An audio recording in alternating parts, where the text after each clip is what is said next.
Hi, Misha here, and yeah, we're gonna do some more Eaglemoss starships. And soon we're gonna get into the Klingon series because there's a lot to be said about the Disco Klingon ships, including this one here, their first special, the Ship of the Dead, the Sarcophagus ship. But I thought a good transitional video would be on actually the second special they did, the Imperial starship Charon, or Charon. Some people say Charon. This is from the Mirror Universe. So, evil Starfleet. And since these two are close together on the shelf, I thought it would be good to compare sizes. The Klingon Ship of the Dead was a really big model, and it'll get its full video, don't you worry. In fact, I've already recorded it. It's well over a foot long, 13-14 inches, but it's also quite flat. The Charon is a little bit longer, so let's say 14 to 15 inches, and it's also much thicker. In fact, it's quite tall, with what they call a catamaran style hull, and it even has a special little feature that doesn't do much for me, but I would imagine adds something for most all of you. But yeah, I thought comparing the first two specials would be good. And it comes to mind that they've done 4 specials in the Discovery, and 3 of them were bad guys. We have these 2, and then they did the Section 31 headquarters, controlled by Control. So started off as good, turned bad. And actually, number 4 was Starbase 1, which was captured by Klingons. So in a way, they were all bad, at least when we saw them in Discovery. Good on them. I like it when they do villain ships. I really wish they had done the Negvar or other, like the Dominion battleship in the larger scale. That would have been awesome. And these are about the largest scale that Eaglemoss does do. I would have brought out the Borg cube, but it's currently functioning as a shelf, and I didn't want to take everything off the top of it. So you got these as an initial comparison instead. So let's talk about this interesting ship and the Mirror Universe. And is it fun? Is it good? Is it bad? Should Discovery have included it? And as usual, onto the spinny thingy. Like I said, this is the ISS Charon, the Imperial starship. This is from Mirror Universe, a long-standing tradition within Star Trek, dating back literally to the original series. Interestingly skipped for The Next Generation, outside of novels, but pleasantly revisited in Deep Space Nine and Enterprise. Also skipped in Voyager. I think they realized that regular Janeway was enough of that for anyone. No, it would have been fun to see a Voyager mirror, but oh well, we didn't get that. We did get Living Witness, though. So it's a long-standing tradition, and actually when I first heard that Discovery was going to the Mirror Universe, I had my reservations because it's quite clear that the crossover in 2266 and TOS was meant to be the first. Enterprise kind of dodged around this by not having Prime Universe people actually cross over. Just the Prime Starship, the USS Defiant. Not that Defiant, but, you know, the Constitution Defiant. Anywho, they go to the Mirror Universe because the Mycelial Network, Lorca, all that fun stuff. I know some people prefer earlier, but this is really when the original writers and showrunners and Brian Fuller, for that matter, start to leave. For example, this was designed by John Eaves. And to me, it was when season 1 actually started to get quite enjoyable. The Klingon stuff wasn't great for me because subtitles and being blind, not great combos. So this was designed by John Eaves. In the real world, it was designed to be a super weapon ship for the Mirror Universe Emperor or Empress, although Giorgio would go with the term Emperor, although Hoshi Sato would use Empress. Either way, I love the Giorgio's title, and that it's actually quite neat. Very long and very pompous and very much exactly what I would expect from a Mirror Emperor. This was designed to be a super weapon, a flying city, an elaborate warp-capable palace. And there were a few inspirations. A whale, or rather a whale carcass, was one. And the classic Doomsday machine from TOS was another. Which, it does kind of resemble that, including the rear section, the so-called tail back here, and moreover, this glowing spot, much like the maw of the Doomsday machine. Although this was meant to be a mini sun or similar power source, because this was meant to have essentially a Death Star-like weapon that could somehow destroy a planet, or at least take it into rubble, plus just be intimidating and ostentatious. So that was part of the power system. And since we are in the Mirror Universe, going a little zany is permissible. In the fictional universe, this was launched in 2255 and was meant to be not just the Emperor's flagship, but palace, or retirement community, if you were to believe Mirror Burnham. And it was meant to be a one-off. It's considered the Charon class or Charon type, but probably only one would be produced, at least one at a time, because it is massive.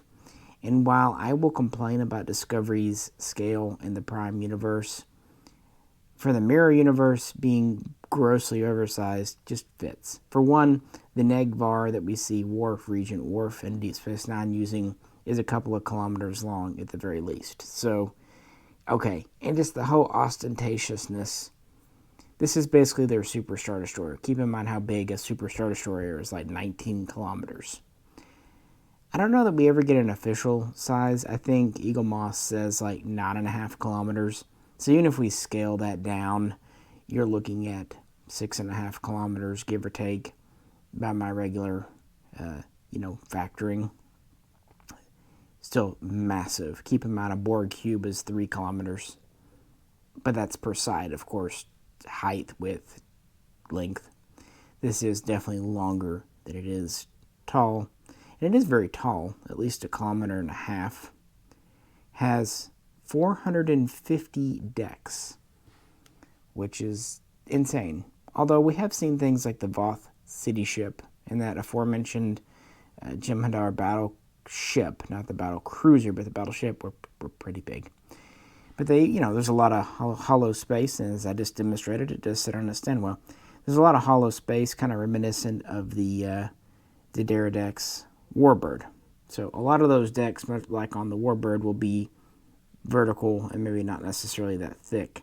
And it was made this way for the Discovery to fly through, kind of reminiscent of the whole USS Valiant versus the Jem'Hadar battleship from Season 6, I believe it was, of DS9. And this power source, they decided to make it a mycelial reactor power.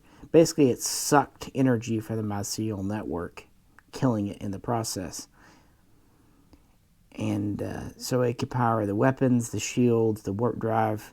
So it was a huge ship, but at least they had a huge, unique power source for it, too. What else do we know about it? Well, it could hold at least 200,000 people. It could carry up to 10 battalions of soldiers. It had many, many docking bays, even maybe ship bays, repair bays. More importantly, for the Terrans, it had many agony booths. In fact, whole regions of agony booths, Don't worry, we've got enough for everyone. Happy to share. No need to double up. Everyone gets their own personal agony booth. What luxury. Speaking of, for those actually in good stead with the powers that be, it had very lavish guest quarters. So very much a carrot and the stick. But I think the most darkly hilarious feature listed. Okay, we talked about the crew. Captain is Captain Maddox. No relation to the android guy. But on Memory Alpha and in the book for this from Eaglemoss, it says livestock Kelpians. I know I shouldn't laugh, but I did. And that whole scene where Giorgio and Burnham eat the Kelpian, that will stick with me. That was a memorable scene, for better or worse. Dark and all that. Very, very mirror universe. And keep in mind, even in the Prime universe, the Kelpians were a food source for the Ba'ul. So, really, they just replaced the Ba'ul with Terrans. Other things, of course, it had shields. It had multiple impulse drives. It had warp drive. It was capable of exceeding warp 9 old scale. So it could go fast, although I can't imagine it was that maneuverable. It had phasers, photon torpedoes, and it had, while they didn't go with an energy weapon for destroying a planet, it had basically bunker buster missiles scaled up for planet size. So it had a missile system that could just obliterate anything on a planet's surface and even underground. And we saw that when they blew up the rebel base on the planet with Vok and Serac on there. Serac, sorry. So it did have a super system and was meant to be just a lavish, over-the-top, ridiculous ship. And it was meant to be built with scavenged alien technology. And you kind of see that. There is a bit of Terran going on. But since this was a vanity project of Giorgio, there's probably a lot of personal influence. And there definitely just seems to be elements from maybe Klingon tech here, like with the spines on top. There's certainly a Romulan kind of vibe going on. And just generally speaking, alien vibe. For example, like I said, that Doomsday machine. I think it'd be almost fun to say the Terrans conquered the Doomsday machine, and after they damaged it, they took its husk and turned it into a ship. Seems very Terran. I don't think that's what they were going for, but yeah. And of course, it had lots of new technology, because Mirror Universe Stamets, who was definitely pansexual in this universe, as Giorgio reminded us very potently. Again, this is when Discovery did get a little enjoyable for me, I must confess. But yeah, it was everything. It was meant to be a city-sized ship, and so it had everything a city would have. And it didn't last long. Like most super weapons, it was destroyed in 2256 by Discovery. Giorgio had already lost control of Lorca, then killed Lorca, and typical Terran thing where everyone kills everyone, and the last person standing is Emperor. So, yeah, I don't know who that was. It was blown up. And it said through Apocrypha that when it blew up with the Mycelial Reactor, that parts of it were scattered over space and time, which is kind of funny. I did like the whole mycelial connection, because typically the Mirror Universe episodes, especially from Deep Space Nine, aside from wanting to get our Prime characters back home, they don't have any direct impact on the normal universe, but they made it very clear that the reactor here could damage all universes via the mycelial network, so there was a certain impetus to intervene in the Mirror Universe that we had not really felt all that strongly before. And yeah, this appeared in, I think, 3 episodes of Season 1, and then we see the interior of it in 2 episodes of Season 3 of Discovery. So it's around. It's not just a blink and you'll miss it ship. It actually is pretty centrally located. And definitely was one worthy of being made a special. So with that, let's talk about the model itself. Off the stand we go, and I guess I should bring the stand in for a second because this is one of the first controversial things. As you noticed, it clips in from the front, not the back, and some don't like that. I don't mind. It obviously sits on the stand well, and so much of the weight is forward. Maybe they originally thought about clipping it in behind here, but there could have been problems with that. Who knows? Based on the weight, this is more of the balance point up front. Either way, it's fine. I'd rather have something sit on it stand well than whatnot. Besides, if you don't take it off, make something else. But yeah, that's one of the first things that gets pointed out about this. It is large, very long, reasonably wide, a little more narrow than the Klingon ship, but it is much taller than the Klingon ship. The top is primarily plastic with the details, the spines and everything. Bridge. But then the bottom is nearly all metal. From the sides to the front here, even part of the connection, which I'm really glad it has this bracing in the back, otherwise it'd be way too flimsy. That's all metal. So it has a good amount of weight to it, but of course it is a hollow ship, so the weight's going to be a little, and of course it's mostly in the front. And of course we have the light-up reactor, which I would love to show you. Hey, if I can't enjoy it, at least you can. But I don't have that right size battery. The negative, there's a very visible switch here. The good thing is when it's on, it clicks and stays down. So when you do have it on, it is depressed some. So it is kind of hidden by this forward bump here. And one would think with this on, the light would kind of overwhelm it a bit because it is a relatively bright LED, so I'm told. And of course that also leads to the battery compartment. On the positive, this is magnetic in the back, so it locks on pretty good. On the negative, it does have a screw here. Now you can take the screw out. And yeah, it's not fixed, so the problem is because of the way this clicks in, it puts spring tension on the battery, turn it on. Without that screw, when it's on, it'll fall off. If it's off and there's no battery in here, the magnet's strong enough without the screw. So you could potentially get a little plug if you didn't want the battery to fill it in a bit.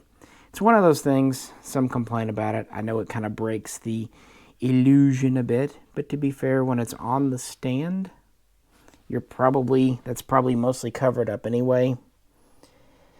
These are mass-produced models, guys. And I know these are pretty spendy, $80 normal. And I actually really wanted the Charon. I was intrigued by it for quite a while, but I was unwilling to pay the price until they dropped these first to $56. I nearly bought.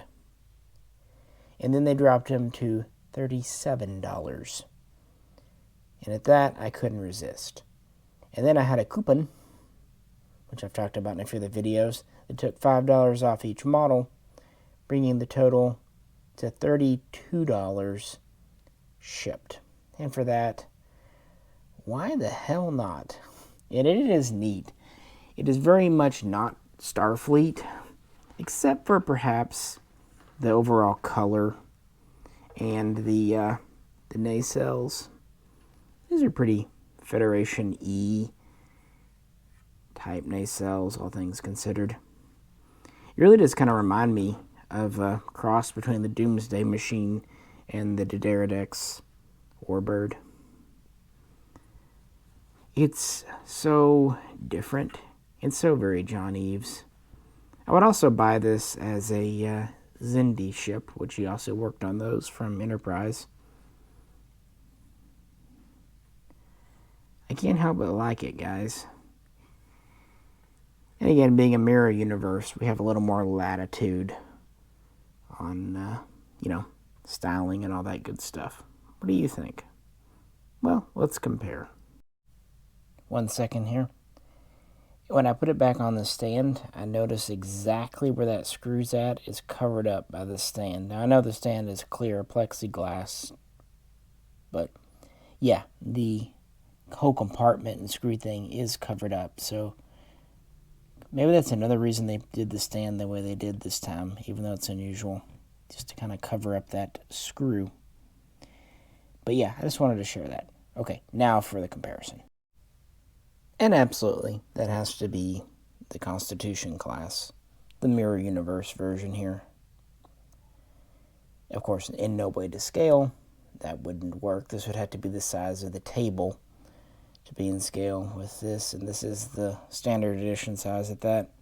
But it gives you an idea, and the whole mirror thing. I don't have all the mirror ships. In fact, I have only this one in the Enterprise D Mirror Universe, because again, the differences are basically decal changes and coloration changes. But this one had the spikes on the Bassard collectors, which when I bought it, it was the only model of the Connie that did. Later we got the cage version. But here they are. Of course, Charon was the boatman that ferried souls across in Greek mythology, the river Akron. Interestingly, also referenced in Aliens. That's where the Hadley's Hope colony was. Anyway, later known as the River Styx. A very appropriate name for a planet-destroying super weapon of super ostentation. It even has kind of a boat look to it in some ways. Rounded and long. Again, the mirror stuff is just fun, and I think we can agree that Mirror Giorgio was more entertaining than Prime Universe Giorgio. In fact, my wife rather dislikes Prime Giorgio, but can reasonably enjoy the mirror version. So what do you think? Is it just so crazy it's kind of cool? Or is it just hideous to you? I think I could understand both perspectives just fine. So with that, let's wrap things up. Unfortunately, this is a little too big to fly through the center like Discovery did, but oh well. This should have came with a little tiny crossfield class to fly through it. The light-up feature is certainly gimmicky, but, the whole Mycelial Generator was a key part of this ship. It was actually part of the design before they even really had a plot point around it. Originally, it was just going to be the power source. But then they decided to kind of make it the Achilles heel of the ship.